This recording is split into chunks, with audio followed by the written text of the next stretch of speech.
Mangga Ustaz, silakan. Baik. Assalamualaikum warahmatullahi wabarakatuh. Waalaikumsalam warahmatullahi. Innal hamdalillah hamdan katsiran thayyiban barakan fi kama yuhibbu rabbuna wa yardah. Asyhadu an la ilaha illallah wahdahu la syarika lah wa asyhadu anna Muhammadan abduhu wa rasuluhu la nabiyya ba'dah.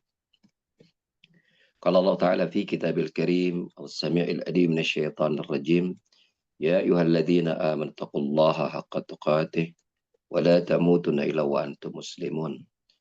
يا أيها الناس اتقوا ربكم الذي خلقكم من نفس واحدة وخلق منها زوجها وبث منهما رجالا كثيرا ونساء واتقوا الله الذي تساءلون به والأرحام إن الله كان عليكم رقيبا يا أيها الذين آمنوا اتقوا الله وقولوا قولا سديدا يصلح لكم أعمالكم ويغفر لكم ذنوبكم ومن يطع الله ورسوله فقد فاز فوزا عظيما أما بعد.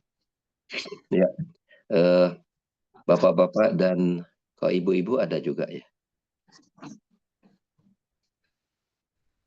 Ada Ustaz. Pak Dodi, kalau ibu-ibu sudah ada ya baik. Berarti saya sapa juga ya dan ibu-ibu sekalian yang semoga Allah rahmati. Baik. Ya, silakan Ustaz. Iya. Materi yang kita pilih hari ini sebenarnya materi yang berkenan dengan kalau pribadi berkenan dengan pribadi saya, tapi sepertinya juga mewakili mungkin para bapak-bapak dan ibu-ibu yang bergabung dalam forum kajian online Remako Istiqomah ya, gitu. Dari judulnya Remako Mas sepertinya sama dengan saya sepertinya ya, seperti itu. Jadi materi ini bisa dikatakan materi untuk kita bersama lah ya, seperti itu. Jadi lebih kepada kita menjalankan ayat wa tawassaw bil haqq ya, kita saling berwasiat terhadap kebaikan, terhadap kebenaran seperti itu. Ya, ini terinspirasi juga pada materi juga terinspirasi dari adanya kajian-kajian yang pernah kita adakan di Bandung ya.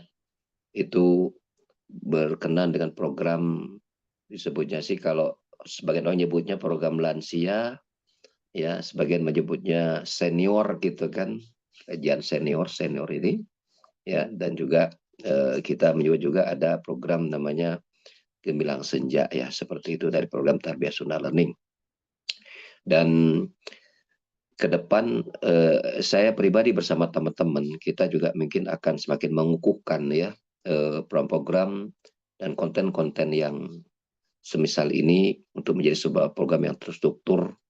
Kita mungkin juga melibatkan tenaga-tenaga ahli di bidangnya ya, para teman-teman yang juga fokus di dalam dunia yang seperti ini ya, baik tinjauan ilmiahnya maupun tinjauan yang lainnya. Mudah-mudahan Allah mudahkan. Nah, materi ini ya, ini tentu saya ambil dari ada judul yang saya sodorkan waktu itu ke panitia pada program Gemilang Senja, yaitu judulnya 20 amalan terbaik di penghujung usia. Itu usulan yang saya sempat berikan kepada panitia dan mereka setuju, yaitu 20 amalan terbaik di penghujung usia. Memang itu baru berupa poin-poin ya, tapi kita ingin melengkapkan nanti ke depan, mudah-mudahan menjadi penjelasan yang lebih panjang lebar. Namun sebelumnya ada sebuah tulisan dari Manhaj Or-ID yang ditulis oleh Syekh Khalid bin Abdurrahman Asy-Syai' dan kitabnya, kitab kecilnya berjudul Husnul Khatimah wa Su'ha al-Ma'na al-Alaman al-Asbab ya. Jadi tentang khusus khotimah dan juga su'ul khotimah, definisi serta tanda-tanda husnul khotimah serta sebab-sebab meraih husnul khotimah. Nah, saya nukilkan pada bagian mukaddimah dari tulisan beliau tersebut. Beliau berkata, keadaan seseorang saat tutup usia itu memiliki nilai tersendiri. Karena balasan baik dan buruk yang akan diterimanya tergantung pada kondisinya saat tutup usia. Sebagaimana ya dalam hadis yang sahih dan riwayat Bukhari, Rasulullah Shallallahu Alaihi Wasallam bersabda, "Innamal a'malu bil khawatim." Sesungguhnya amalan itu tergantung dengan penutupnya. bagian akhir kehidupan seseorang tersebut. Oleh sebab itulah,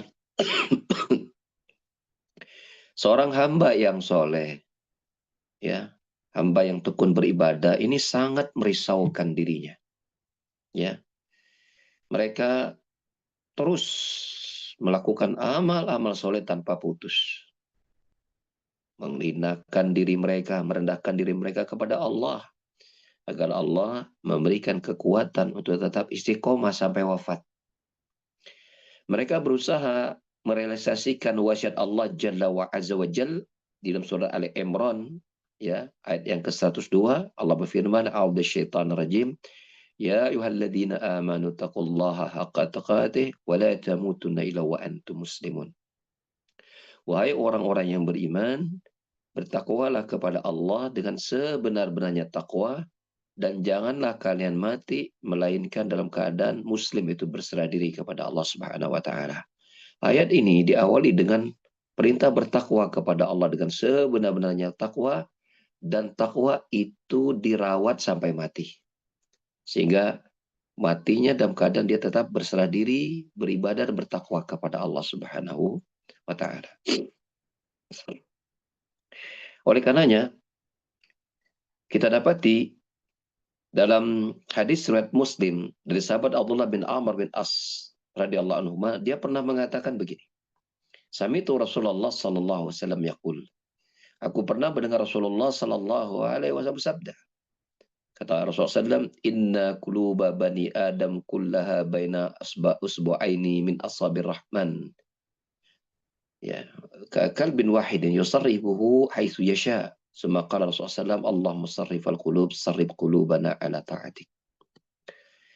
Kata Rasulullah SAW, sesungguhnya hati-hati anak-anak keturunan Adam itu, ya, kalbu mereka berada di antara dua jari dari jemari-jemari Allah, laksana satu hati. Allah membolak-balikkannya sesuai kehendak Allah Subhanahu wa taala. Kemudian Rasulullah berdoa, Allahumma ya musarrifal qulub, sarrif qulubana ala ta'atik. Ya Allah, zat yang membolak-balikkan hati, palingkan hati-hati kami pada ketaatan kepadamu. Inilah Rasulullah SAW diceritakan oleh sahabat Allah bin Amr bin As meminta kepada Allah agar apa? Agar Allah berikan mereka istiqomah dalam ketaatan kepada Allah Subhanahu wa taala. Ya. Dan itu nanti akan menentukan, ketika seorang istiqomah akan menentukan akhir hidupnya. Adalah Al-Imam Katsir rahimahullah taala. Ketika menafsirkan surat Ali Imran pada ayat yang ke-102 tersebut, maka beliau berkata, man asya ala syai' mata ala syai' wa man mata ala syai' bu'isa alaih. Ya, barang siapa hidup di atas kebiasaan sesuatu, maka dengan itulah dia akan diwafatkan. Dan dengan keadaan seperti itu nanti dia akan dibangkitkan. Jadi husnul khotimah itu tergantung pola yang kita bangun semasa kita hidup sampai mendekati kematian kita.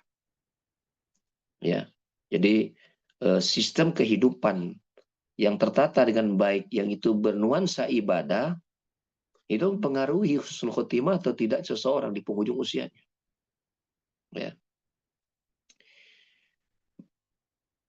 Oleh karena itulah, ya, di antara perkara yang juga bagian yang harus kita pahamkan bagaimana kita husnul khotimah, yaitu mati menutup hidup kita dengan yang baik, dengan kebaikan sebelum meninggal, ya, tentu dengan mengisinya dengan semua perkara yang mendatangkan ridho Allah dan menjauhi semua sebab, ya, yang menyebabkan murkanya Allah Subhanahu wa taala.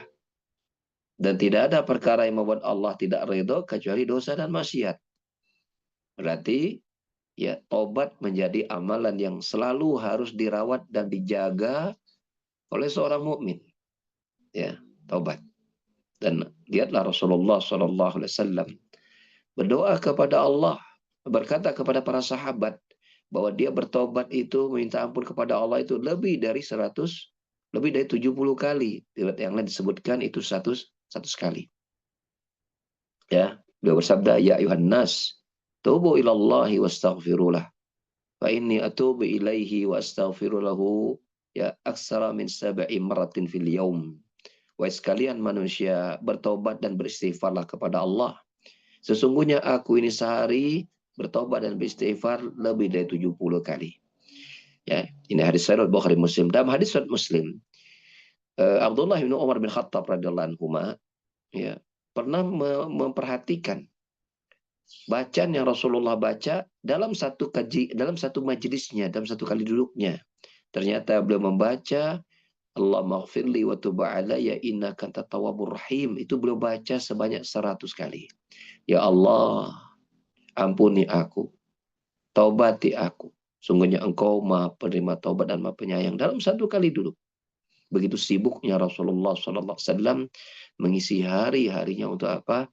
So minta ampun kepada Allah Subhanahu wa taala, karena tidaklah yang membuat manusia itu semakin jauh dan berujung kepada su'ul khotimah kecuali karena kemaksiatan yang tidak ditaubati. Dalam sebuah riwayat yang lain, Rasulullah Sallallahu Alaihi Wasallam bersabda dalam hadis Imam Ahmad, "Idza aradallahu bi abdi khaira ista'malah." Apabila Allah menghendaki kebaikan pada hambanya, maka Allah akan mempekerjakannya, ya, akan memanfaatkan orang itu.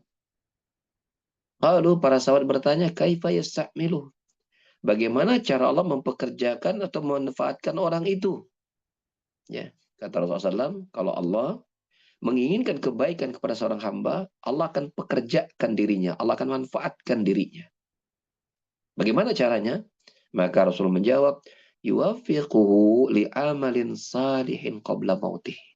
Yaitu Allah berikan dia taufik, Allah berikan dia hidayah, sehingga dia bisa melakukan berbagai macam amal soleh sebelum wafatnya. Berbagai macam amal soleh sebelum wafatnya. Ya. Dan di sini Rasulullah SAW tidak memberikan batasan umur. Pokoknya kalau Allah menghendaki seseorang kebaikan sebelumnya di umur kapan saja, maka ya waktu-waktu sebelum kematiannya Allah berikan dia taufik dan hidayah dengan disibukkan dengan melakukan amalan-amalan soleh. Nah ini muqaddimah kita, ya, kondensirkan dari tulisan Syekh Khalid Asy-Syayyi, ya, tentang betapa memperjuangkan akhir yang baik dari kepada itu menjadi perkara yang sangat-sangat urgen, mendasar, dan kita tidak punya waktu lagi. Karena soal umur, kita tidak tahu kapan ajal itu tiba, kapan jantung kita berhenti dan berdetak, kita tidak tahu. Ya, oleh karena itu, memperjuangkan husnul khotimah menjadi perkara yang tidak bisa tidak harus ada pada diri kita, dan itu hanya sekali. Itu hanya sekali. Maka disinilah lahir poin yang sudah saya kumpulkan, yaitu berdasarkan tema-tema materi-materi yang saya baca, kemudian yang mungkin pernah saya sampaikan berkaitan juga dengan mungkin pengalaman banyak orang, ya, kehidupan para ulama, maka lahirlah judul 20 amalan terbaik di penghujung usia. Dan insya Allah kelak ini akan saya jadikan buku ke depan insya Allah, dan kita nanti ingin agar ini dikaji secara berulang di banyak tempat atau di satu tempat dengan kajian yang lebih mendalam. Maka 20 amalan ini saya bagi menjadi dua bagian. Yang pertama berkenaan dengan amalan batin, amalan hati yang nggak terlihat. Itu ada 8 amalan. Yang kedua amalan lahir. Ya, ini ada 12 amalan. Ada 12 amalan. Dan saya kira mudah-mudahan materi ini bisa menjadi materi yang bisa kita selesaikan ya di kajian ini. Ya, tapi tidak saat ini, tapi mudah-mudahan kalau ini bisa rutin bersama saya, apalagi kalau ya mungkin sebulan sekali, mudah-mudahan 20 materi ini bisa kita selesaikan, dan nanti kalau sudah selesai, nanti insya Allah ya mudah-mudahan ini bisa kita cetak jadi buku, dan dari setiap peserta saya akan kasih hadiah dari materi yang sudah kita kaji. Tapi dengan syarat 20 amalan ini kita bahas tuntas dulu. dan upayakan mudah bisa hadir, ya, bisa hadir terus. Ya, yang pertama, ya, dari 20 amalan itu kita bagi menjadi berapa amalan? Dua. Dua 8 amalan. amalan Dua. hati Amalan hati dan amalan lahir. Lahir. Kalau amalan hati atau batin ada berapa poin? Sudah 8 poin. 8. 8 poin, sisanya 12 ya. Baik, Ya. kita masuk kepada 8 poin. Kini kita akan saya akan bacakan saja. Saya akan bacakan saja ya. Poin-poinnya dan mungkin bisa ditulis, dan saya sengaja tidak men-share ke share screen ya. Share screen nggak saya kasih karena saya ingin melatih para jamaah untuk menulis. Karena apa? Sudah banyak terbukti metode belajar apalagi online ketika mendengar lalu kemudian ditulis, itu ilmu itu mudah untuk dipahami dan lebih awet disimpan di dalam memori, ingatan dan batin kita. Itu lebih awet metode itu. Ya, seperti itu. Silakan boleh ketik pakai pulpen atau mau ngetik pakai komputer atau silakan bebas, tapi saya mengarahkan kita upayakan ditulis ya. Amalan batin ada 8. Yang pertama, banyak muhasabah dan menyendiri bari nangis sambil menangis. Banyak muhasabah dan menyendiri sambil menangis. Insya Allah, ya amalan ini amalan yang hebat, luar biasa. Tiap tetesan air mata kita ini akan memberikan paruh besar meningkatnya ketakwaan kita kepada Allah Subhanahu wa taala. Yang kedua, banyak mengingat kematian. Banyak mengingat kematian.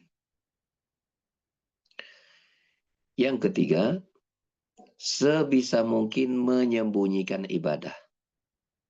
Sebisa mungkin menyembunyikan ibadah.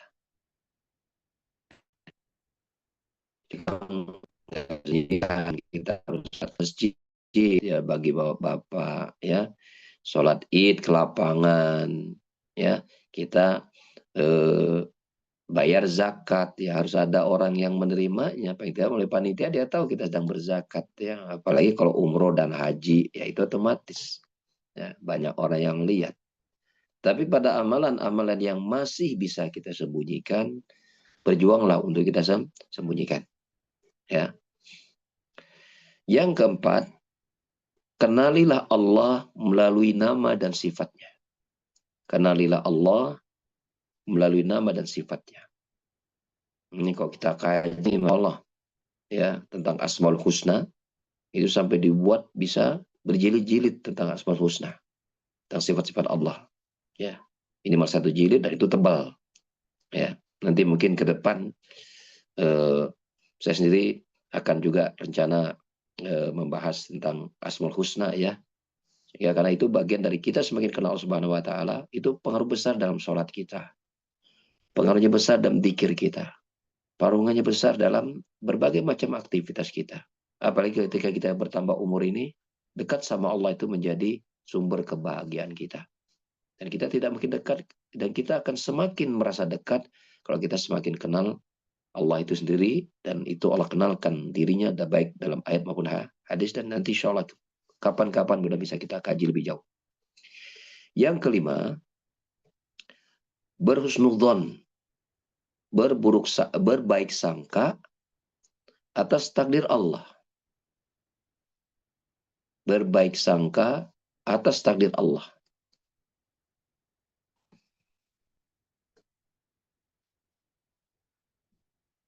Yang ini ada kaitannya dengan sabar serta keutamaannya.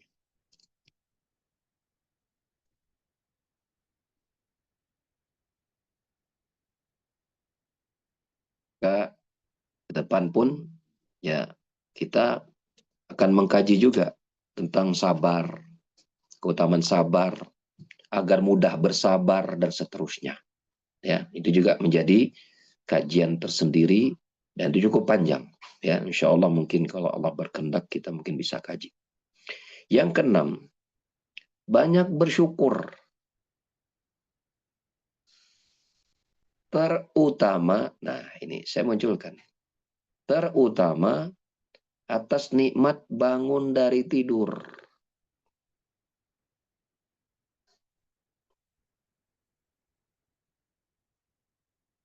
Ya, nah itu nanti kita akan sentuh juga insya Allah. Yang ketujuh, senantiasa menganggap nikmat yang sedikit, senantiasa loh ya, artinya selalu ya, menganggap nikmat yang sedikit atau nikmat yang kecil ya adalah nikmat yang banyak atau besar. Menganggap nikmat yang sedikit ada nikmat yang banyak, nikmat yang kecil ada nikmat yang besar. Dan ini berkaitan dengan apa? Dengan psikologis tentunya. Ini amalan hati. Kenapa orang itu ya hidupnya jadi susah? Ya, dan akhirnya tidak bersabar dan itu dosa.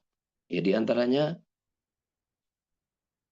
kurang bersyukur, kurang menyadari bahwa nikmat yang Allah berikan itu ya harus disyukuri walaupun sedikit. Karena seringkali bisa, atau karena bisa jadi seseorang merasa bersyukur itu kalau dikasih nikmatnya udah banyak. Kalau masih dikit nggak perlu bersyukur. Ya, makanya para ulama mengotak-ngatik masa bersyukur itu dimulai dengan apa? Kita menghargai nikmat yang sedikit. Dan pada dasarnya kalau kita lihat sebagai sebuah ekosistem kehidupan kita, nikmat itu semuanya besar-besar. Kecil bagi kita, tapi kalau sebagai sebuah ekosistem kehidupan, itu pada dasarnya nikmat yang besar-besar juga pada dasarnya. Ya, seperti itu. Nanti juga kita akan kaji. Yang kedelapan, waspadai ujub. Ujub teh namanya saya Indonesia teh.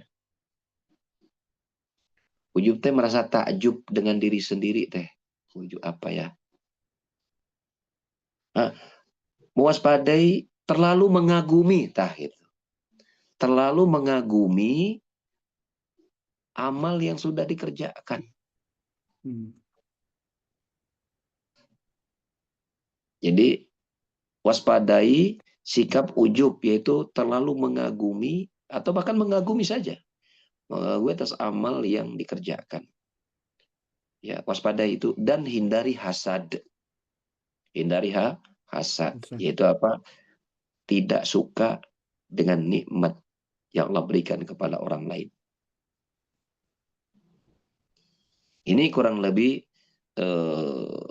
poin-poin yang saya kumpulkan berkaitan dengan amalan hati, yang ini bisa, kalau kita bisa jaga dan rawat dengan baik, insya Allah mudah-mudahan itu hidup kita menjadi tenang, dan mudah-mudahan ini menjadi amalan-amalan hati yang menjadi bekal, dengan bekal yang besar ya menghadap Allah Subhanahu wa taala. Pindah kita kepada amalan lahir. Ya, ini ada 12 poin. Yang pertama, perbanyak taubat dan istighfar. Perbanyak taubat dan istighfar. Yang kedua, perbanyak doa. Doanya apa? Satu, agar husnul khatimah. Dua, agar Allah menjaga anak keturunan kita agar tetap soleh. Kita nyasni husnul khatimah, kita juga ingin agar keluarga kita, anak keturunan kita tetap Allah jaga dalam ketaatan mereka kepada Allah Subhanahu wa taala. Bila mereka tetap belum soleh, ya kita doa semoga Allah jadikan mereka ya soleh dan seterusnya. Nah, anak soleh itu investasi yang paling mahal, yang paling besar keuntungannya bagi para orang tua. Kalau investasi harta, ntar juga habis. Tapi kalau anak soleh, investasinya sampai di alam kubur dan sampai di hari kiamat. Ya. Yang ketiga, memanfaatkan semaksimal mungkin waktu mustajab doa untuk berdoa tentunya. Memanfaatkan semaksimal mungkin waktu mustajab doa. Jadi kalau tadi poin 2, kita sudah memilih nih, doa apa yang kita berkonsentrasi besar, ya, berkaitan dengan umur kita yang sudah mungkin menghadapi penghujung usia, ya pertama untuk khotimah, dan Allah akan agar Allah menjaga anak-anak keturunan kita, keluarga kita. Yang ketiga, mencari waktu-waktu mustajab doa. Ya, waktu dan tempat untuk mustajab doa. Untuk waktu mustajab doa, seperti antara adzan dan iqamah. Antara adzan dan iqamah. Jadi ketika adzan selesai, dan karena ada qomat, kan sebelum qomat kan ada berapa jeda waktu itu. Itu doa. Karena itu doa yang tidak akan ditolak, kata Nabi Shallallahu Alaihi Wasallam. Ya, doa la yurad banal adzan wal iqamah. Ya, ini hadis riwayat Abu Dawud. Doa tidak akan diterima antara adzan dan iqamah. Ya, seperti itu. Waktu mustajab. Kemudian di antaranya waktu sujud. Ketika kita sujud, sholat wajib atau sholat sunnah, pokoknya waktu sujud. Dalam sholat tentunya. Setelah kita membaca doa, wirid dzikir khusus ketika sujud, subhanarabbiyal a'la, subhanallah wa bihamdi, atau subhanakallahumma wa bihamdika rabbana allahumma ighfirli, ya, maka doa seiring waktu yang masih tersisa. Kalau misalnya kita bermakmum, ya seiringnya jadi waktu tersisa. Ketika imam belum bangkit dari sujud. Kalau kita sholat sendiri, itu bisa lebih mudah untuk diatur. Karena Nabi bersabda, ya, aqrabu ma yakun abdu min rabbihi wa wasajun faksuru fi doa. Jarak yang sangat dekat antara Allah dengan Rabb-nya, ya antara hamba itu dengan Rabb-nya, dengan Allah, yaitu ketika sedang sujud. Maka perbanyaklah doa ketika sedang sujud tersebut. Dan tentu banyak waktu-waktu mustajab, ya, di antara ketika turun hujan, ya, dan Nabi SAW, ya, dua doa yang terkabul, di antaranya ketika adzan dan ketika inda nuzulul matar, ketika turun hujan. Itu manfaat itu banyak berdoa. Dan yang lainnya. Kemudian cari tempat yang mustajab doa, seperti di masjid. Terutama ketika seorang itu berada di Masjidil Haram, Masjid Nabawi, ya, ketika dia sedang berhaji atau sedang berumrah, ya, maka manfaatkan itu. Kalau bagi haji itu terbaiknya doa ya ketika dia wukuf di Arafah, sejak zawal syams, ketika matahari sudah mulai bergeser dari waktu siang, zuhur asar sudah di jamak takdim, dia berdoa sampai mendekati maghrib ketika dia wukuf di Arafah di bulan Zulhijjah seperti saat-saat ini. Itu waktu mustajab doa. Ya. Kemudian yang keempat, amalan lahir, talabul ilmi, senantiasa belajar ilmu syar'i, ilmu agama. Sahih. Ya. Kita tidak mengatakan ilmu selain ilmu agama tidak memiliki peranan dalam kehidupan kita. Betul, ada peranan. Tapi dominasi peran ilmu itu ilmu agama yang berpengaruh kepada akhir kehidupan kita, alam kubur dan hari akhirat. Dominasinya ilmu agama. Ilmu dan dia mungkin ada, tapi dia mungkin minim, ya, minor, ya, itunya. Persentasenya mungkin kecil dalam memberikan pengaruh positif terhadap kematian, alam kubur dan hari kiamat kita. Tapi kalau ilmu agama sudah jelas. Maka sibukkan diri kita untuk belajar agama. Ya. Karena dengan belajar agama, kita akan tahu tentang, ya, siapa diri kita di hadapan Allah. Bagaimana sikap kita kepada Rasulullah dan kedua kalimat syahadat. Bagaimana sikap kita kepada Allah dalam salat. Bagaimana sikap kita ketika kita berzikir, ketika kita berusaha, bekerja, mencari rezeki dan seterusnya. Itu semua buah-buah positif dari tabur ilmi. Ya, seperti itu. Sehingga Rasulullah SAW menyebutkan bahwasanya yang ditafsir oleh para ulama, jalan terdekat menuju surga itu adalah belajar ilmu syar'i. Ya, karena Rasulullah sabda, man salaka tariqan yaltamis fi ilman sahalallahu lahu bi tariqan il jannah. Barang siapa yang menempuh jalan untuk menuntut ilmu, ya, Allah akan mudahkan jalan baginya menuju surga. Ketika Rasulullah ngomong itu, barang siapa yang menempuh jalan menuntut ilmu, pastilah yang dimaksud ada ilmu agama. Yang ngomong Rasul pasti masuk ilmu agama. Ya mungkin ketika Rasul ngomong itu kaitannya dengan apa? Ilmu dagang. Ya, dagang juga pasti ilmunya bagaimana, ilmu syar'i kan, yang dagang riba atau tidak kan begitu, agama mulu tuh. Gak mungkin Rasul ketika bicara tentang mana ilmu, kaitannya dengan apa? Ilmu teknologi, ilmu tentang macam-macam, ya, yang berkaitan dengan perkembangan kebutuhan ilmu manusia. Enggak, pasti ketika Allah menyebutkan barang siapa yang menempuh jalan tuntut ilmu, pasti masuk ilmu agama. Karena yang ngomong Rasul. Maka Allah akan mudahkan jalan baginya menuju surga. Itu ucapan Rasul. Kalau kita bicara tentang surga neraka, itu Rasulullah yang paling tahu sudah. Kita nggak bisa andalkan itu pada pakar-pakar ahli pada bidang-bidang dunia, nggak bisa. Kalau surga dan neraka pakarnya adalah Rasulullah SAW. Maka Rasul mengatakan apa? Yang belajar ilmu agama dimudahkan jalan menuju surga. Ya, Al-Hafidh Ibn Rajab Hambali, ya, dalam kitabnya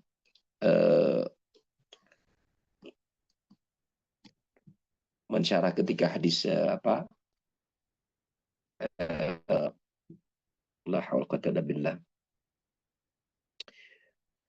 Beliau berkata bahwasanya dalam kitabnya beliau itu mengatakan bahwasanya nuntut ilmu syar'i itu aqrabut tariq wasalut tariq ila Allah Subhanahu wa taala. Ya. Menuntut ilmu agama itu adalah jalan terdekat dan termudah menuju surga Allah Jalla wa ala. Dalam kitabnya Jami'ul Ulum wal Hikam, alhamdulillah. Ya. Untuk ilmu agama itu jalan termudah dan terdekat menuju surga. Maka teruslah kita belajar ilmu agama. Ya. Semakin uban nambah, semakin rajin baca agama. Ya. Bukan semakin sibuk ngurus dunia, jauh dari ibadah, enggak. Tapi kalau ngurus dunianya itu tujuan mengejar husnul khotimah, agar dia bisa banyak bersedekah, agar dia bisa banyak bangun masjid, agar dia bisa banyak bantu anak yatim, agar dia bisa banyak membantu keluarganya membutuhkan. Kalau dengan tujuan itu, maka Anda tetap berada pada kebaikan. Tapi kalau ini hanya mungkin murni plek-plek mikirin dunia saja, nggak dikaitkan bahwa itu menjadi amalan menuju surga dia, kemudian kalau dia dapat harta dari usahanya, kemudian dia akan sedekahkan segala macam, maka ini tentu perkara yang disayangkan. Dan kita bisa mengerem itu dan mengontrolnya bila kita rajin thalabul ilmi, belajar ilmu agama. Taib. Amalan yang kelima dari amalan lahir itu ibadah wajib disertai ibadah-ibadah sunnah. Ya, yang wajib ya kita semua sudah paham, sholat itu sudah namanya wajib, udah nggak bisa ditawar-tawar tuh. Mengakhirkan sholat sampai di ujung waktu sebagian ulama memasukkan sebagai satu di antara dosa-dosa besar. Al-Imam Al-Dhahabi dalam kitabnya Al-Kabair memasukkan di antara dosa besar loh.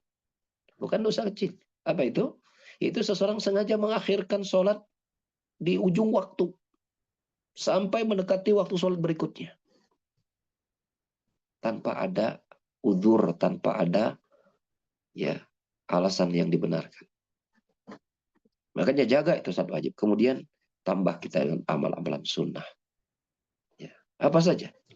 Nanti kita sebutkan dalil juga tentang masalah ini, bagaimana amalan yang paling Allah cintai adalah amalan Allah wajibkan, kemudian dilengkapi dengan amalan yang Allah sunnahkan. Dalam hadis qudsi Allah berfirman demikian.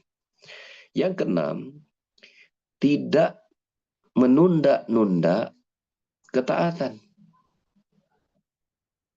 Tidak menunda-nunda ketaatan. Dan ini menjadi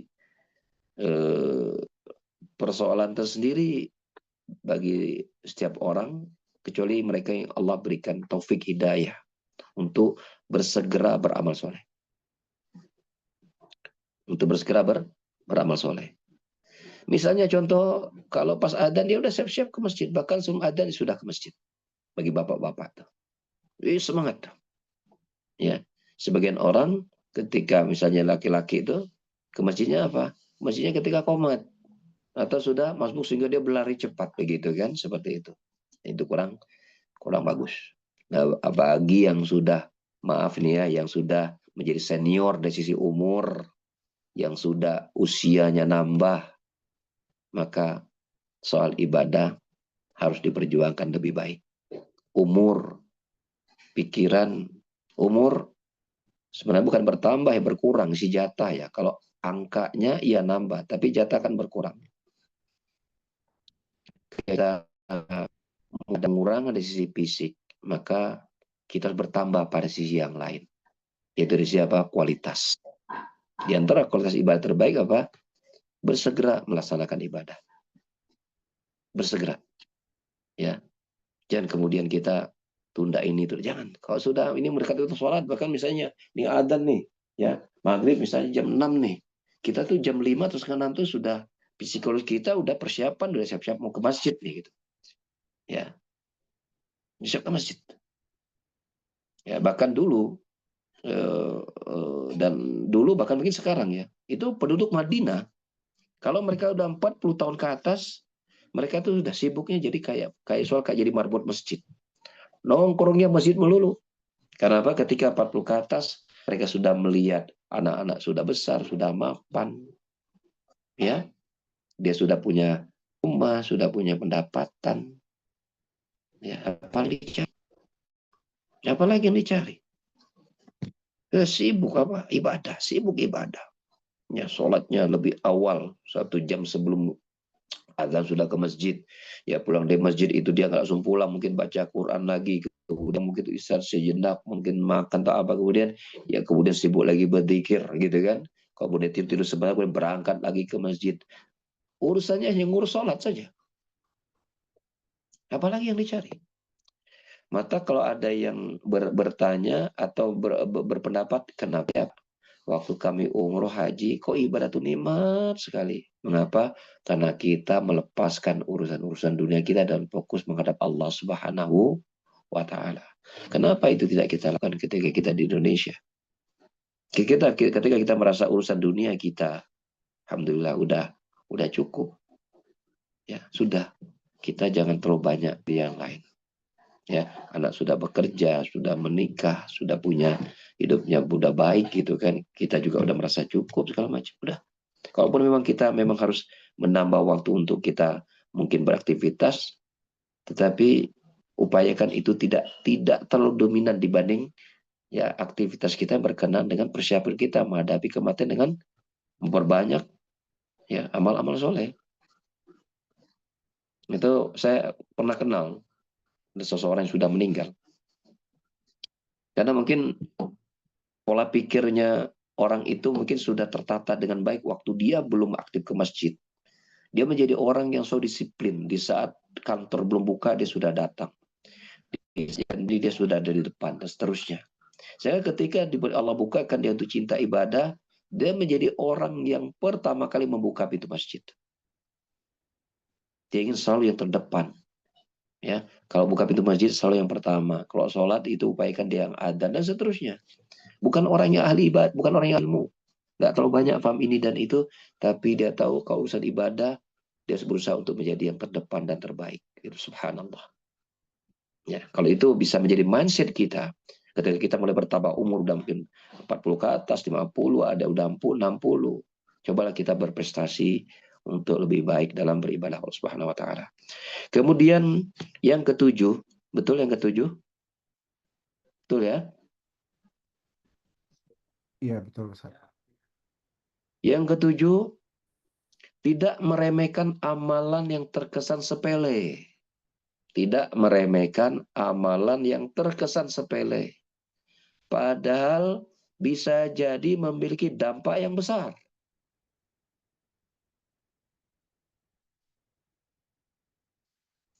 Baik amalan yang positif maupun amalan negatif.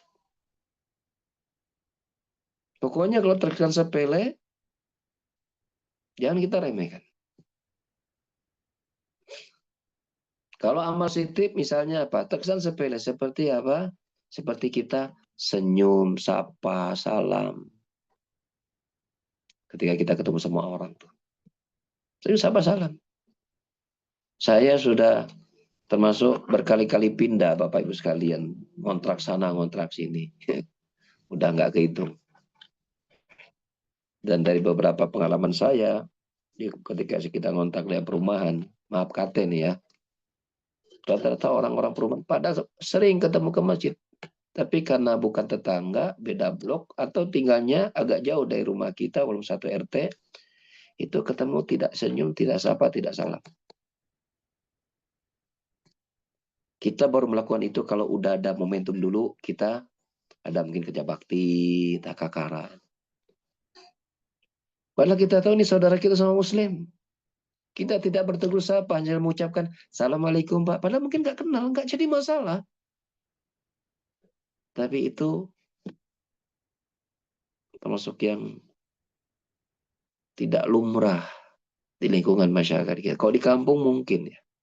Kalau ada orang datang gitu kan, ya senyum sapa gitu. Mungkin kok salam relatif ya. Tapi minimal senyum gitu. Mari Pak gitu kan. Punten bangga begitu kan seterusnya. Kalau di perkotaan Masya Allah. Itu kehangatan itu sudah makin berkurang. Orang itu sibuk dengan sibukannya masing-masing. Ya, memposisikan diri sebagai orang yang sibuk dengan urusan-urusan itu dan merasa kalau segur sapa salam itu merupakan perkara yang ini privasi ya. Ya Allah. Pada Nabi SAW mengatakan hakul muslim al muslim situn. Seorang muslim dengan muslim yang lain itu ada 6. Di antaranya kalau idza laqitu faslim alaih. Kalau kau ketemu ucapkan salam. Rasul menyebutkan muslim sama muslim. Rasul enggak menyebutkan kalau engkau kenal atau tidak, enggak. Pokoknya atau muslim ucapkan salam. Dan saya mengalami sendiri. Ya, ya sudah kita mulai saja bismillah. Kita mengucapkan salam dulu. Walaupun umurnya lebih muda daripada kita, beda 10 tahun, 20 tahun. Ya. Cuek anak-anak muda sekarang. Ya, orang tua baru itu umur 25, 30 baru punya 1, 2. Cuek mereka. Bahasa kemudian terus sapa kepada orang tua itu udah hilang di mereka. Inilah anak-anak sekarang. Anak muda jam sekarang, orang tua muda sekarang gitu. Nah, lalu sikap kita apa? Kita jangan remehkan. Kita mulai nggak apa-apa, kita coba dulu. Assalamualaikum. Kok perlu kita berjabat tangan segala macam seperti itu. Sebab bisa jadi itu yang membuat amalan kita itu pahalanya besar. Ya, jangan kita remehkan. Jangan kita remehkan. Ya, kalau udah senyum, ya, apalagi dengan salam, dosa berguguran itu dengan salam. Masya Allah, ini amalan yang nggak perlu ongkos, nggak perlu nggak perlu banyak effort ya, effortnya nggak perlu banyak yang namanya. Senyum itu tinggal Assalamualaikum. Kita hanya perlu membiasakannya saja. Ya. Kemudian sholat qobliyah subuh. Ya. Sholat qobliyah subuh ini kita perjuangkan karena dia lebih baik daripada dunia seisinya. Kemudian berusaha untuk selalu berzikir dalam semua aktivitas, mau makan, jangan lupa baca doa makan. Saya makan ini segala macam. Kita masuk WC, keluar WC, masuk keluar rumah, masuk rumah gitu kan. Mau ngerjakan apa aja tuh, mau nulis bismillah. Gitu kan. Mau kita duduk bismillah. Ya. Itu seperti itu. Membaca bismillah. Ya. Senantiasa berzikir pada Allah Subhanahu wa taala. Ya. Nanti Allah ketika ada tema tersendiri berjudul tentang keutamaan berzikir kepada Allah Subhanahu wa taala. Itu jadi ini menjadi panjang ya kalau kita bisa perdalam ya masalah senantiasa berzikir kepada Allah Subhanahu wa taala dalam semua aktivitas. Dalam semua aktivitas. Ya. Lagi keluar rumah, masuk mau belanja ibu-ibu ya, toko warung di jualan sayur itu dianggap pasar, minimarket namanya, mini pasar itu. Baca paling doa masuk pasar. Nah, kita seringkali luput karena itu jadi rutinitas dan itu amalan sehari-hari. Soal kita merasa tidak ada ajaran Rasul berkaitan dengan zikirnya ketika kita masuk pasar. Ya, baca doa. Sepasarnya apa doanya, pelajari gitu kan. Baca terus. Keluar rumah, masuk ke rumah. Gitu kan, seperti itu. Kemudian yang kedua, termasuk tidak meremehkan perkara negatif juga. Seperti membuang sampah sembarangan. Kesan bagi sebagian orang merasa sepele itu masalah itu. Buang sampah, sudah. Jalan raya itu jadi tong sampah nasional. Jalan raya. Padahal kita tahu, kalau setiap penduduk Bandung bisa 3 juta ya. Kalau ada 1 juta aja orang meriksa seperti itu, ada 1 sampah yang dia lempar dalam apa? Mungkin dalam 1 minggu, mungkin anggap 1 minggu, ya orang membuang sampah 1 juta orang. Maka 1 juta orang telah mengumpulkan dalam 1 minggu sampah 1 model sampah itu. Kalau dikalikan 4 minggu sebulan, maka berarti telah menumpuk. Ya sampai 4 kali lipat. Belum ditambah sampah-sampah yang lain. Maka kita jangan menjadi bagian yang akan merusak lingkungan dan memudaratkan manusia. Jangan. Kita merasa sampah plastik ini kecil, ini kok bekas permen gitu. Kalau berpikir seperti 1 juta orang, maka kita tahu tuh sampah akan 1 juta biji tuh jatuhnya. Maka kita jangan bagian dari golongan terkecil, jangan. Di antaranya parkir sembarangan misal, mengganggu orang mau keluar parkir, ya seperti itu. Ya. Atau mungkin ya dianggap sepele, pada misalnya nggak sepele kita suka mencela pasangan, menjelek-jelekkan dia, gitu kan, meremehkan, mencela anak-anak keluarga, ya dan seterusnya. Kurang menghargai tetangga dan seterusnya, apalagi ya seperti itu. Ini terkesan sepele ya, padahal bisa jadi dampaknya tidak sepele. Ini contoh saja. Karena ini saya buatkan contoh ini karena berkaitan mungkin dengan banyak kejadian di masyarakat. Amalan yang ke-8 adalah segera lunasi hutang. Segera lunasi hutang. Karena Nabi SAW tidak mau menyolatkan ya orang Nabi itu masa hidup. Kalau ada yang berhutang, kalau nggak ada yang menjamin lunasi hutang, Nabi nggak menyolat orang itu. Dan nasib orang yang berhutang itu terkatung-katung di dalam kuburnya. Ya, selalu disuruh hutang. Kalau sudah lunas jangan berhutang lagi. Jangan biasakan hutang. Jangan jadikan berhutang itu sebagai kebiasaan untuk kita menjalani hidup. Pengen punya ini utang, pengen ini utang. La haula wala quwata illa billah. Jangan. Ya, saya sudah baca beberapa literatur tentang pengaturan keuangan. Di antaranya mereka memberikan catatan dengan garis merah, ya, cepat lunasi hutang. Hutang itu termasuk perkara yang yang mengganggu kesehatan keuangan. Ya bagaimana tidak, orang kalau sudah utang apalagi ada yang nagih, ada misalnya deadline udah datang, itu sudah stres, pusing, dan itu mengganggu produktivitas kalau kita ada hutang. Maka jangan dibiasakan hutang. Kalau ada segera lunasi. Ya segera lunasi. Kemudian 9 adalah memperbanyak membaca Al-Quran sambil direnungi secara serius. Perbanyak membaca Al-Quran sambil direnungi secara serius. Ya, itu bisa diawali dengan membaca pelan-pelan dengan perenungan itu surah Al-Fatihah. Ya, soal Al-Fatihah. Doakan mudah-mudahan saya ini lagi menyusun buku tentang soal Al-Fatihah ini. Mudah-mudahan bisa kelar. Ya, itu juga nanti termasuk satu di antara buku yang akan saya launching itu untuk mengisi materi-materi untuk para lansia. Ya, para senior secara umum. Karena ke depan mudah-mudahan mimpi kita pengen buat pesantren lansia ke depan, mudah-mudahan. Kemudian yang ke-10 adalah apa? Sambung silaturahim dan jenguk orang sakit. Mau sakit ini keluarga atau bukan? Sambung silaturahim. Ya, silaturahim itu ada ring 1 ya. Ring 1 itu silaturahim.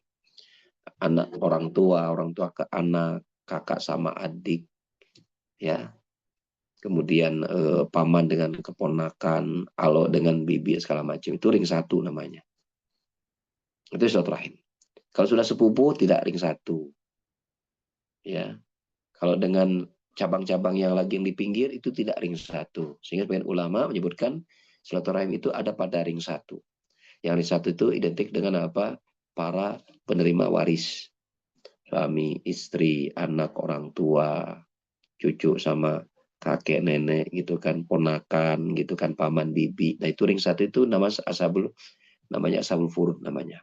Ring-ring 1 pada ilmu waris itu adalah silaturahim. Ya seperti itu. Yang lainnya bisa terhukumi sekedar apa? Menjalin hubungan ukhuwah Islamiyah. Ya, seperti itu. Dan kita jenguk orang sakit. Kalau ada saudara kita atau teman kita, apalagi keluarga kita, kalau kita dengar sakit, kita jenguk. Karena besarnya pahala menjenguk orang sakit. Ya.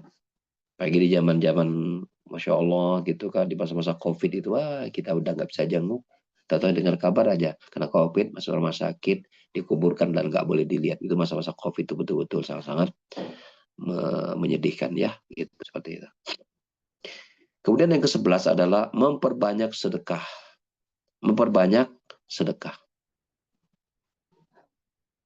Ya, Ali Imran ayat 134 Allah menyebutkan amalan orang bertakwa itu ya rajin sedekah.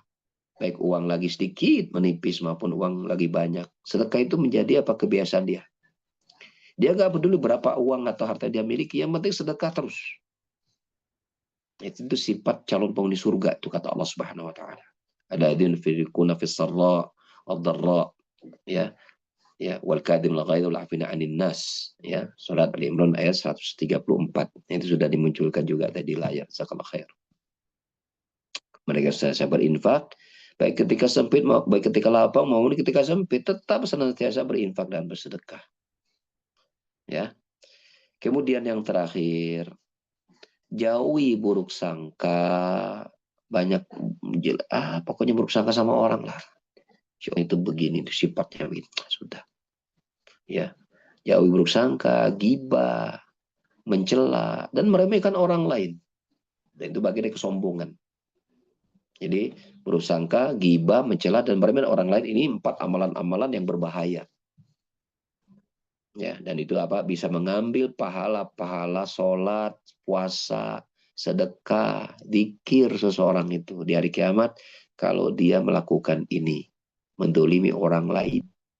Ya, seperti contohnya dia menggibah, mencela langsung, dolimi, ya segala macam, itu ngeri, ngeri, sangat ngeri. Dan itu insya Allah juga ada dalil-dalil yang cukup panjang lebar pembahasan tentang yang seperti itu. Dan ini saya kumpulkan menjadi 20 amalan ya di penghujung usia. Tentu mungkin masih banyak amalan-amalan yang lain ya. Cuman dari 20 amalan ini kalau kita bisa ya melaksanakan sebuah dan menjaganya, ini juga sudah amazing ya, sudah sangat-sangat luar biasa. Sudah sangat luar biasa. Jadi ada 20 amalan, ada 12 amalan lahir. Apa saja itu bisa diulangi? Kita Ustaz, 12 amalan. Udah amalan lahir ya Ustaz ya? Lahir. Atau mau dari batin dulu boleh? Dari Biar jadi batin. 20 pas. Untuk yang amalan hatinya, kita ada muhasabah. Yep. Lalu yang kedua mengingat kematian. Yang ketiga menyembunyikan ibadah. Yang Yep. keempat kenali Allah melalui nama dan sifatnya. Yep. Yang kelima berhusnuzon atau atas takdir Allah. Itu berkaitan dengan kesabaran. Yang keenam banyak bersyukur terutama atas nikmat bangun dari tidur. Yang ketujuh, senantiasa menganggap nikmat yang sedikit atau kecil adalah nikmat yang banyak atau besar. Lalu yang kedelapan, waspadai ujub atau kurang lebih kagum pada diri sendiri. Narsis mungkin ya. Ya, kagum Ya, pada amal-amal. Kagum pada kagum pada amal. amal-amalan. Ya. Amal sendiri. Dan hindari hasad ya. Dan hindari Dan hasad. hindari hasad. Lanjut ke amalan lahir. Yang pertama perbanyak tobat, istighfar. Lalu yang kedua perbanyak doa, terutama doa memohonkan husnul khatimah dan anak-anak yang soleh. Yang ketiga memanfaatkan semaksimal mungkin waktu-waktu mustajab untuk berdoa. Lalu yang keempat senantiasa belajar ilmu agama, ilmu syar'i. Yang kelima ibadah, menjaga ibadah wajib dan ditambah dengan ibadah-ibadah sunnah. Ya, yang keenam tidak menunda-nunda ketaatan. Lalu yang ketujuh tidak meremehkan amalan yang terkesan sepele. Padahal baik padahal bisa berdampak besar. Baik amalan-amalan positif maupun negatif. Positif. Ya. Lalu yang kedelapan ada segera lunasi hutang.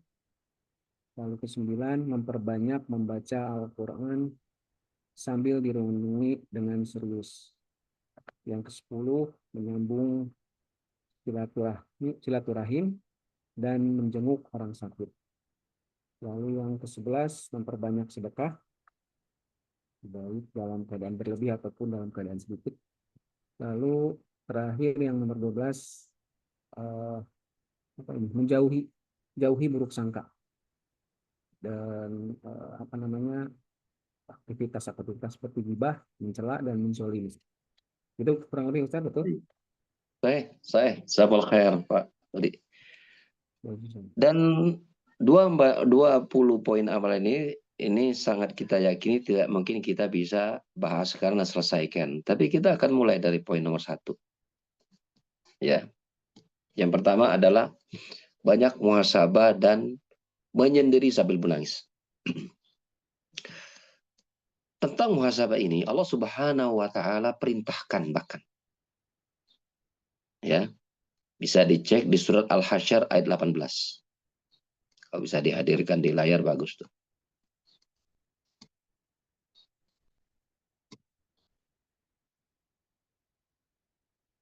Ya, yang nggak punya HP, nah itu boleh buka HP-nya. Nah, ini ada di layar. Allah Ta'ala berfirman, Allah syaitan rajim, Ya ayyuhalladzina amanu taqullaha wa la tanzur nafsum ma qaddamat lighad. Wahai orang-orang yang beriman, ya, bertakwalah kepada Allah dan hendaklah setiap jiwa itu memperhatikan apa yang telah ia siapkan untuk hari esok. Apa yang telah Allah siapkan, dia siapkan untuk hari esok. Umar bin Khattab radhiyallahu anhu, ya, ketika mengomentari ayat tersebut, kata Umar, hasibu anfusakum qabla an tuhasabu wazinuha qabla an tuzanu fa inna ahwana alaikum fil hisab ghadan an tuhasabu anfusakum al-yawm wa tazayyanu lil ardi al-akbar yawma idzin tu'raduna la takhfa minkum khafiyatun. Ya, ini diberikan oleh Ibnu Abi Dunya dalam kitabnya dalam pembahasan Muhasabatun Nafs, ya Imam Ahmad dalam kitab Zuhud, dan juga di tafsir Al-Qasir juga takrij juga disebutkan dalam tafsirnya. Dan Ibnu Katsir berkata sanad para perawinya ini siqat, terpercaya, ya, walaupun sebagian ada yang terputus pada jalur Sabit bin Al-Hujjaj, tapi secara makna ini bisa dipakai. Ya, secara makna ini bisa dipakai. Kata Umar bin Khattab, hisablah diri-dirikan sebelum kalian dihisab. Timbanglah diri kalian sebelum kalian ditimbang amalannya. Karena hari ini kalian itu lebih mudah menghitung amalan kalian, menghisab diri kalian, dan itu akan lebih berat kalau nanti di hari kiamat dihisab. Maka persiapkanlah diri pada pertemuan akbar nanti di padang mahsyar. Hari di mana tidak ada satu rahasia pun yang tersembunyi pada kecuali akan terbongkar. Yaumat, kata Allah, yaumatublas sarair. Hari itu adalah hari akan dibukakan semua rahasia-rahasia amalan. Ya. Maka bermuhasabah ini adalah perintah Allah Subhanahu wa taala. Banyak kita merenung tentang diri kita, dari umur yang Allah berikan kepada kita, apa yang telah kita habiskan dari umur tersebut. Kecondongan amalin kepada yang mana, amal kita amal baik atau amalan buruk. Psikologi kita ini orang yang pantas masuk surga atau tidak, banyak kita itu diri kita. Ya. Kita dalam masalah harta, bagaimana sikap kita? Apa kita orang dermawan atau kita bakhil? Dalam kita keluarga, apakah kita ini orang yang kemudian menyayangi, memuliakan atau tidak? Dan banyak hal, Ya, seperti itu. Banyak kita muhasabah. Karena itu ada perintah Allah Subhanahu wa taala. Terlebih banyaklah kita muhasabah itu sambil menangis. 7 golongan kelak di hari kiamat. Ketika manusia dikumpulkan dalam keadaan telanjang, buligir sama sekali, tidak berpakaian sama sekali, tidak berkhitan, tidak beralas kaki, Allah dekatkan matahari dengan sedekat-dekatnya, sehingga manusia merasakan kepayahan luar biasa. Namun ada 7 golongan manusia yang Allah akan berikan naungan tidak merasakan kepayahan pada hari itu. Salah satunya mereka adalah apa? Rajulun dzakarallaha khairan fafadat ainah. Ini hadis Bukhari, Muslim, dan yang lainnya. Itu apa? Seseorang yang menyendiri ingat Allah, lalu kemudian meneteslah meneteslah air matanya dari kedua matanya. Ya, banyak merenung gitu. Ya Allah, apa terjadi pada diri saya, ya Allah. Ya, banyak dosa yang belum aku taubati. Sedikitnya kebaikan aku lakukan, kualitas itu masih rendah, ya Allah. Merenung sambil nangis netes. Umur sudah semakin bertambah. Sudah banyak sanak famili yang wafat meninggal, teman-teman yang dulu pernah biasa bebas sekarang sudah Allah dulu. Bagaimana kalau saya mati, ya Allah, ya Allah. Tolonglah, ya Allah, ampuni dosa. Netes air matanya. Ini air mata yang sangat menguntungkan nanti di hari kiamat. Kata Nabi SAW, ainani lan tamasuman naru. Ada dua mata yang tidak akan disentuh oleh api neraka. Ya, yang pertama, ainun bakat min khasyatillah, yaitu mata yang menangis karena takutnya kepada Allah. Yang kedua, ainun batat tahrusu fisabilillah, mata yang melek, selalu berjaga-jaga di perbatasan wilayah kaum muslim untuk menjaga keamanan mereka. Ini dua mata tidak disentuh api neraka. Banyaklah kita menangis karena dosa-dosa kita. Banyaklah kita menangis atas amalan-amalan yang belum banyak kita kerjakan. Dan yang kita kerjakan itu juga dengan asal-asalan, dengan terpaksa, tidak serius, tidak dinikmati, pokoknya sekedar selesai. Banyak kita muhasabah. Kita tangisi kekurangan-kekurangan kita. Dan tangisan itu ada tangisan yang akan sangat-sangat menguntungkan kita. Ya, di saat kita kematian, di saat mungkin di hari bahkan di hari kiamat, insyaallah ta'ala. Yang kedua, banyak mengingat kematian. Kita waktu sampai jam berapa nih Pak Dodi? Sampai jam 5 ya, insyaallah ya. Maksimal jam berapa nih Pak Dodi? Mangga Ustaz, saya maaf saya tak tambahkan. Mangga Ustaz, kalau misalnya mau sampai jam 5, mangga. Ya, Ya, oke ya, jam 5 ya. Nanti mungkin nah, kita baik. bisa lanjutkan sesi tanya jawab kali ya nanti ya kalau Ya, ada yang Insyaallah. ya. Baik, insyaallah. Tapi yang kedua, banyak mengingat kematian. Ini pun bagian dari perintah Rasulullah sallallahu alaihi wasallam. Perintah Rasul. Apa Rasulullah sallam? Aksiru dzikra hadimil ladat yakni wahwal maut.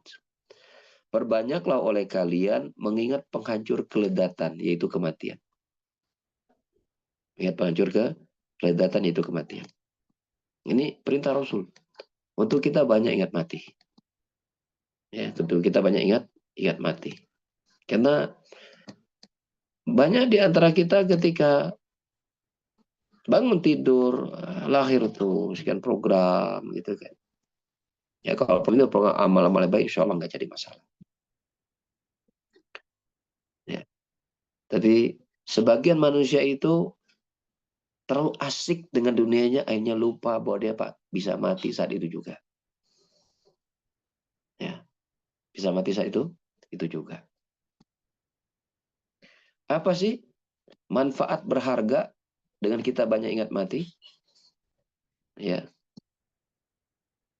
maka Al-Imam Al-Qurtubi dalam kitabnya At-Tadhkirah pada jilid yang pertama di halaman 27, dia menggunakan perkataan Imam Al-Daqqaq.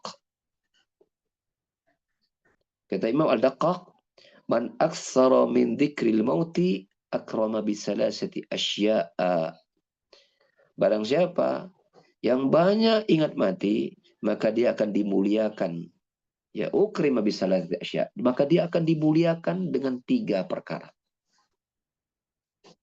Dia akan dimuliakan, mendapat kemuliaan dengan 3 perkara. Yang pertama adalah ta'jilut taubah. Dia akan segera bertobat. Ini kemuliaan. Orang yang mudah bertobat, itu berarti orang yang Allah ingin kebaikan. Ta'jilut taubah. Segera bertobat. Yang kedua, wa qana'atul qalbi. Ya, memiliki hati yang qanaah. Orang qanaah itu orang yang apa ya qanaah itu?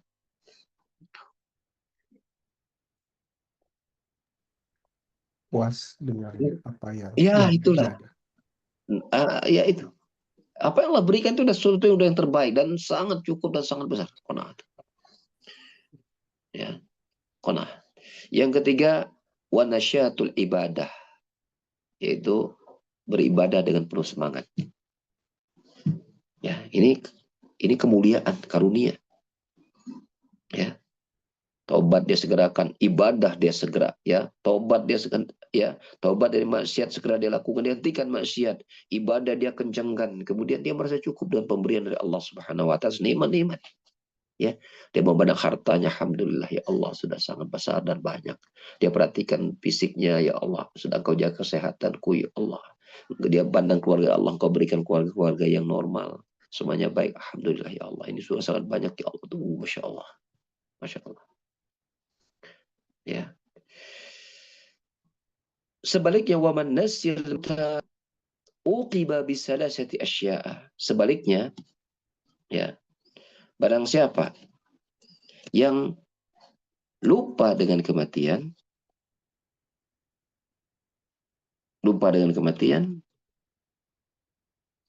maka dia akan mendapatkan kerugian atau mendapatkan hukuman dengan 3 perkara pula. Itu tentu merupakan lawan dari 3 perkara tadi. Apa itu? Taswibut taubah, ya, menunda-nunda taubat. Orang kalau udah lupa mati, sibuk dunia habis-habisan, taubat tuh nantilah saya mau ini dulu, nanti saya mau ini dulu, saya punya planning itu. Itu tanda keburukan. Seorang tidak bisa mengatur hidupnya dan mengatur matinya. Allah Ta'ala berfirman kan demikian. La tadri nafsun mimma mada taksibu ghadan wala tadri nafsun bi ayyi ardin tamut. Al-Kahfi Allah berfirman demikian. La tadri nafsun, tidak satu jiwa itu, sebuah jiwa itu tidak bisa mengetahui apa yang akan dia bisa usahakan besok. Dan sebuah jiwa tidak pun juga tidak mengetahui di bumi mana dia akan mati. Dalam keadaan apa dia akan mati, dia tidak tahu. Maka banyak ingat mati akan membuat orang itu menyegerakan bertobat. Lupa mati, tobatnya tunda-tunda. Watarkul ridho bil kafaf. Dia seringkali tidak ridho dengan apa yang sudah Allah berikan. Selalu merasa kurang. Sederet nafsunya ingin memiliki sesuatu yang berkaitan dengan pamor dan pamer itu masih gede. Dan apa yang didapat itu masih dirasakan, ya, dirasa kurang. Yang ketiga, wattakasul fil ibadah, ya malas-malasan dengan ibadah. Menganggap beribadah itu perkara yang tidak istimewa amat. Istimewa itu kalau kita punya prestasi ini, bisa mendapatkan ini. Itulah mereka yang tertipu dengan dunia. Dan hal itu diantaranya disebabkan karena apa? Tidak banyak ingat mati. Anda mungkin ya selewat. Porsi ingat kematian itu dalam hidupnya hanya kecil. Ya. Makanya itu nanti saya kaitkan dengan amalan yang apa? Amalan lahir itu apa? Di antara bersyukur yang kita lakukan apa? Bangun tidur banyak bersyukur. Bangun tidur itu banyak bersyukur. Ya. Bersyukur dengan nikmat, dan nikmat pertama yang banyak kita sadari adalah apa? Bersyukur masih bangun dari tidur.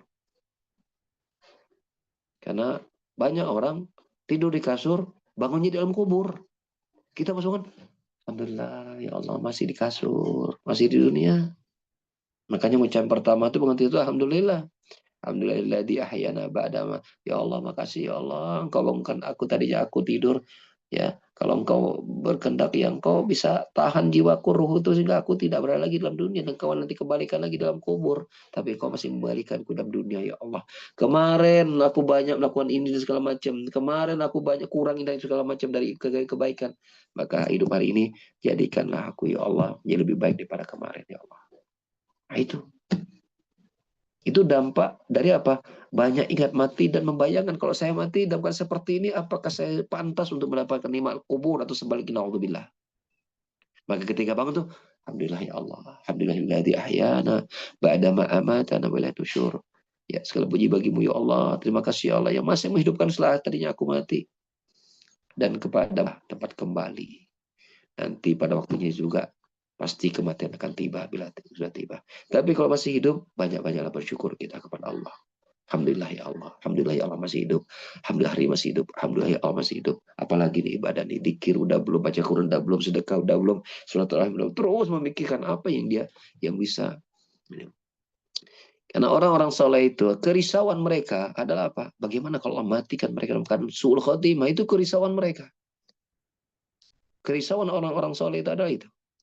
Bagaimana kok kita mati? Dan kondisi kita hari ini, yang amal kita masih sedikit, masyarakat kita masih belum banyak bertobat, masih ini, Masya Allah. Itu yang merisaukan orang-orang soleh. Maka mereka selalu apa? Selalu banyak bersyukur, Allah kasih hidup, ya, banyak istighfar atas kurangnya amalan yang mereka lakukan. Amalan berikutnya adalah, nah kita akan bahas di waktu yang akan datang.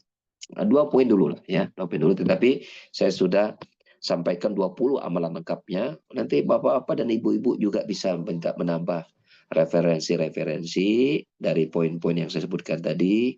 Dan tiap referensi atau tiap poin itu kemudian kita dapat referensi, jadikan ilmu yang bermanfaat. Jadikan setiap ilmu yang berkaitan dengan amalan-amalan di penghujung usia kita itu sesuatu yang spesial. Kita sudah tidak ada waktu lagi untuk bermain-main pada hari ini. Waktu main-main kita udah selesai, Pak, Bu. Main-main kita udah selesai. Saatnya kita sungguh-sungguh sekarang. Sisa umur kita sudah tinggal berapa lagi kita nggak tahu. Tapi yang jelas sudah nggak akan lama. Ya, sudah nggak akan lama. Satu persatu Allah sudah ambil secara berdekatan orang-orang yang dekat dengan kita. 1, 2 setahun udah 2, 3 Allah ambil saudara kita misalnya. Keluarga kita Allah sudah wafatkan. Kalau kita merasa bahwa kita masih panjang umur, ya, maka janganlah kita tertipu. Nah, inilah di antara sebab kita banyak ingat mati dan banyak muhasabah. Nah, itu 2 poin itu mudah-mudahan cukup untuk pertemuan hari ini. Dan insya Allah pada waktu akan datang kita akan kaji lagi poin-poin atau 18 poin yang sudah kita tulis, bacakan dan tuliskan tadi oleh Bapak dan Ibu sekalian. Cukup saya kira materi hari ini, ya. Dan kalau ada pertanyaan bolehlah ya, silakan 1, 2 dan kalau selama waktu masih ada mungkin sampai 5:30 maksimal ya. Kalau masih pertanyaan panjang bisa 5:30 maksimal. Silakan saya kembali kepada Pak Dodi sebagai pembawa acara. Tafadhol. Alhamdulillah. Jazakallah khair Ustaz materinya. Nah, ini sudah ada yang langsung mengacungkan tangan. Mangga, Kang Rashid. Alhamdulillah, jazakallah khair. Ustaz, Ustaz, saya mau tanya ini tadi ada beberapa pertanyaan sebetulnya, tapi yang utama mungkin dari waktu-waktu waktu berdoa ya. Mustajab waktu mustajab doa. Atau ya? Ya, salah satu dari waktu mustajab berdoa, kalau saya tidak salah itu di antara khutbah Jumat, di antara 2 khutbah itu kita waktu salah satu menjadi salah satu waktu mustajab ya Ustaz. Jadi gini, mau saya tanggapi Iya. langsung atau sudah? Sebentar Ustaz, pertanyaan saya tuh kan biasanya pendek sekali tuh Ustaz, waktu di antara kedua itu. Ada berdoa pada saat itu adabnya bagaimana Ustaz? Kalau misalnya Tayyib. Makanya jawaban saya pasti akan beda dengan yang disampaikan.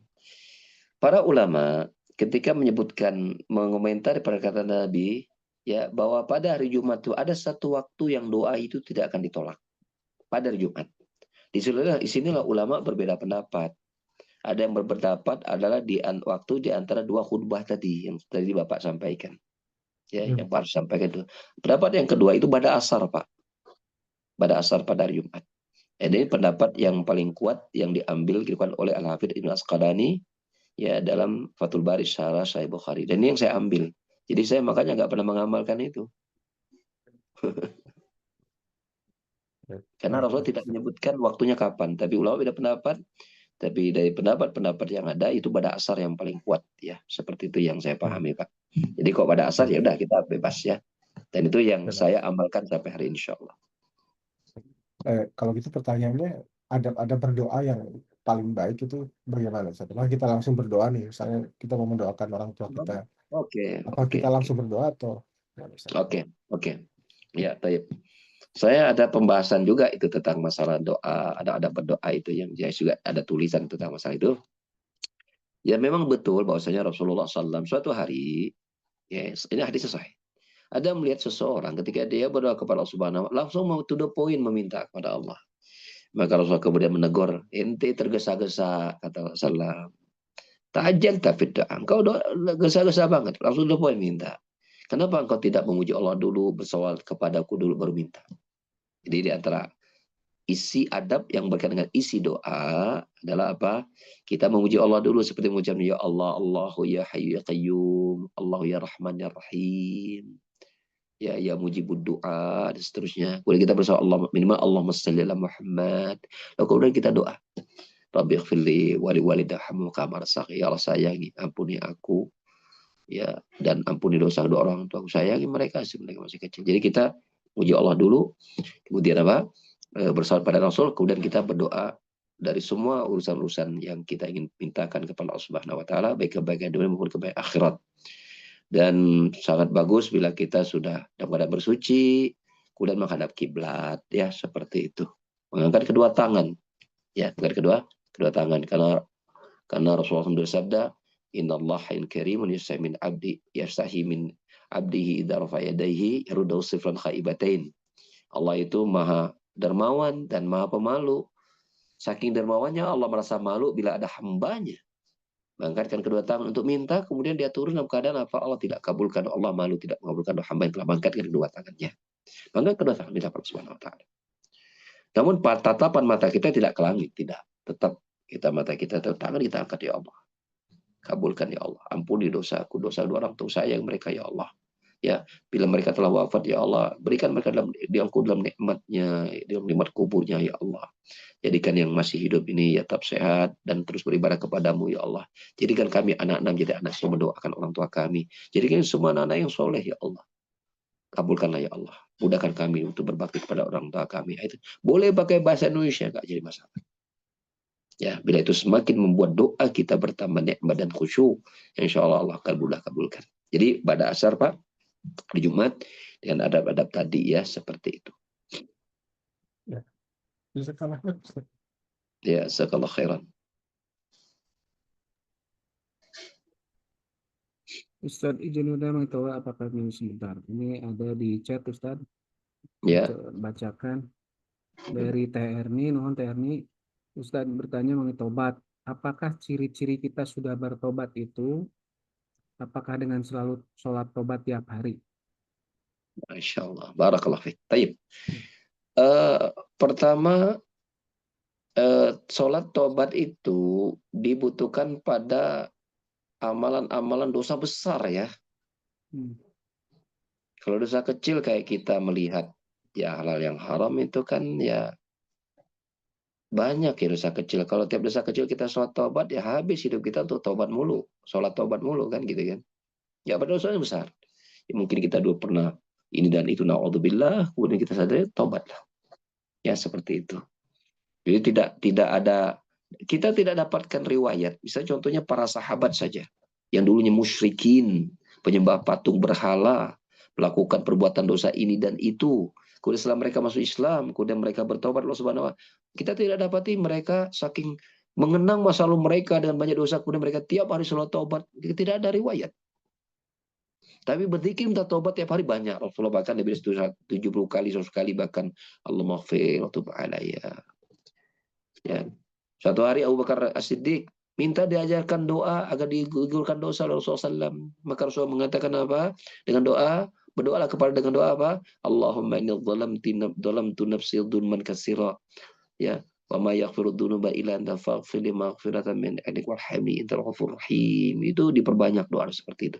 Kalau memperbanyak doa agar diampuni, agar menerima taubat itu banyak riwayat. Tapi sholat taubat tiap hari nggak ada dalil. Saya belum menemukan dalil bahwa kalau itu dilakukan, mungkin kita tiap jam kita harus sholat taubat.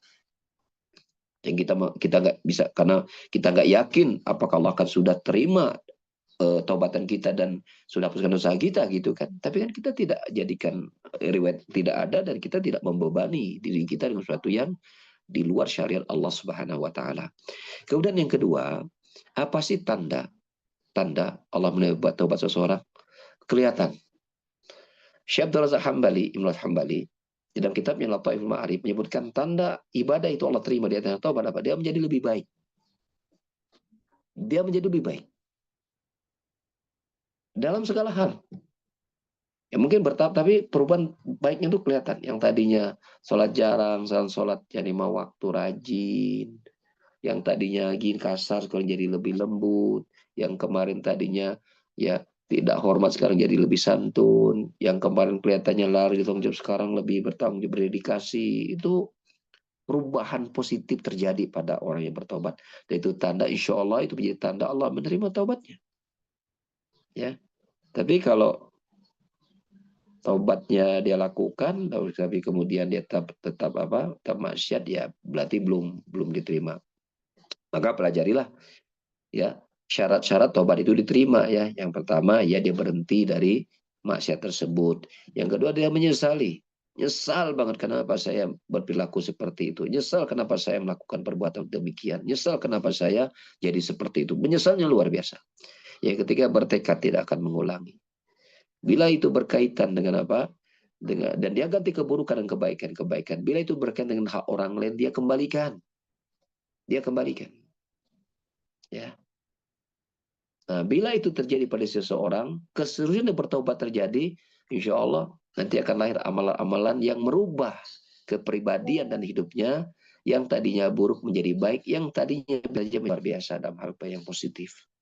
Itu tanda Allah menerima taubatnya. Tapi kita jangan songong. Nah, berarti tapi nama tetap nggak boleh. Karena kita tiap hari pasti banyak melakukan maksiat. Ya, kita sadar atau tidak. Gitu. Kita bersifat Allah dan tidak boleh kita merasa, tadi kan tidak boleh merasa ujub, merasa kagum terhadap amalan yang kita kerjakan. Masuk amalan tobat, nggak boleh kita merasa kagum. Ya, Allah a'lam bishawab. Terima kasih Ustaz. Jazakallah khair. Mudah-mudahan sudah cukup, Teh Erni. Kalau merasa belum cukup mungkin turun katanya Ustaz. Ya sami-sami. Silakan teman-teman, mungkin satu pertanyaan lagi jika ada yang mau bertanya. Kang Rasid, nah biasanya memang baru aja saya tahu. Silakan Kang. Termasuk yang paling bodoh nih, Ustaz. Paling banyak bertanya nih. Allah lu Silakan, kalah ya silakan. nih. Kita semua. Awal Ustaz, tadi di Taib. Mukadimah kita bicara Ustaz membawakan mengenai takwa. Ustaz tadi.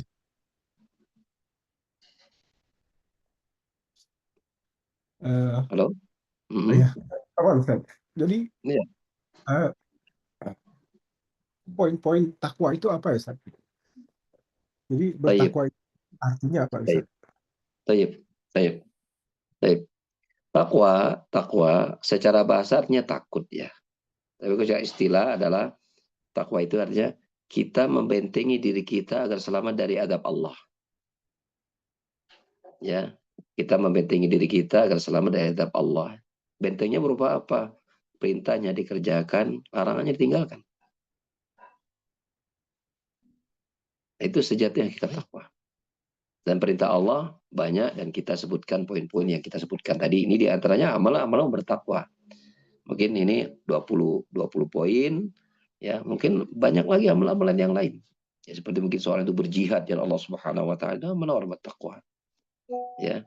Tapi kita sebutkan amalan-amalan ini yaitu amalan-amalan yang sangat dekat dan mudah bisa dilakukan oleh orang-orang yang sudah mungkin umurnya sudah lanjut gitu ya. Dan itu kenapa? Karena ini dekat dan sering ketemu, maka dia harus berusaha untuk yang dekat dan sering ketemu ini sesuatu yang terbaik ya, karena ketemu tiap hari. Maka ini saya pilihkan menjadi 20 amalan. Kurang lebih itu ya Pak Rashid ya. Jazakallah khair, Ustaz.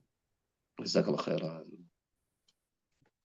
Saya kira alhamdulillah, saya kira mungkin cukup untuk sekarang. Alhamdulillah, bini mati hidupnya insyaallah. Atur nuhun Ustadz, jazakallah khair. Sami-sami Pak. Jazakallah khairan. Atur nuhun juga teman-teman semua, jazakumullah khairan katsira sudah hadir di pengajian online. Insya Allah nanti kita akan berjumpa lagi dengan tema lanjutan mungkin, dan mungkin dengan tema-tema lainnya. Atur nuhun sekali lagi Ustadz, izinkan untuk menutup. Dan semuanya ya, Bapak Ibu sekalian ya, semua khairan ya. Terima kasih Ustadz, izinkan saya menutup. Assalamualaikum warahmatullahi wabarakatuh. Waalaikumsalam warahmatullahi wabarakatuh. Dan bisa kita tutup dengan kifaratul majelis. Subhanallah wa bihamdihi. Asyhadu an la ilaha illa anta, astaghfiruka wa atubu ilaik. Amin.